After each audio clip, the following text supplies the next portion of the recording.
Maréchal des logis Evans, 28 ans. Capitaine Guillaume, 30 ans. Lieutenant Thibault, 25 ans. Adjudant-chef Christophe, 41 ans.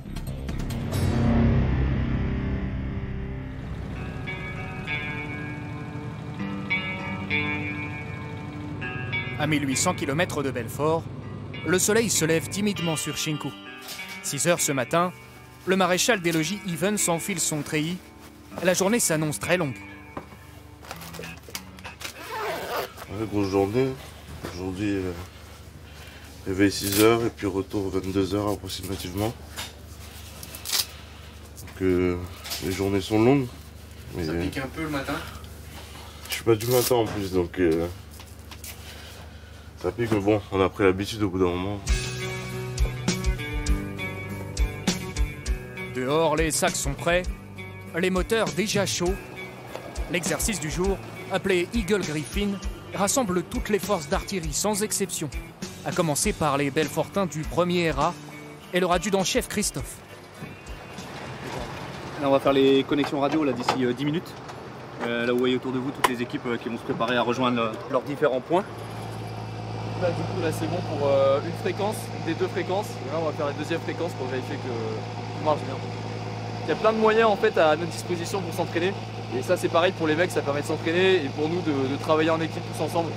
Donc, je pense que c'est vraiment une grande chance de faire ça. Et en Roumanie, en plus, c'est un climat, un environnement qui est différent de la France.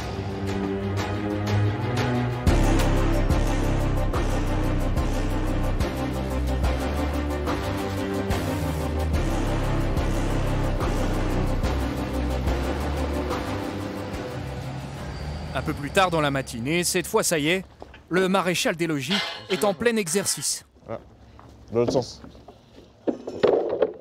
Son arme de prédilection, la voilà. Un mortier de calibre 120 mm et de 600 kg. Pour manipuler l'engin, il faut au moins 4 soldats. Vous pouvez poser. Là, vous lâchez pas, les deux. Non, toi, tu peux lâcher, il va nouer. Vous posez et vous mettez en position de tir. Allez, direct, direct. On perd pas de temps. En termes de matériel à l'artillerie, le mortier, c'est vraiment ce qu'on a de plus brut. Il n'y a pas besoin de. On n'a pas d'électronique, il n'y a rien. C'est vraiment du pur. Sur l'exercice du jour, le rôle du maréchal Evans est déterminant. Son équipe s'apprête à tirer plusieurs dizaines d'obus explosifs. Une lourde responsabilité à seulement 28 ans. Sur le théâtre, je ne suis pas le plus jeune. Il y en a qui, en termes d'années de service, qui n'ont que 4 ans. J'en ai 9. Donc pour moi, ça va. C'est entre guillemets, on va dire, entre parenthèses, du acquis. Mais on est entraîné pour ça. Feu!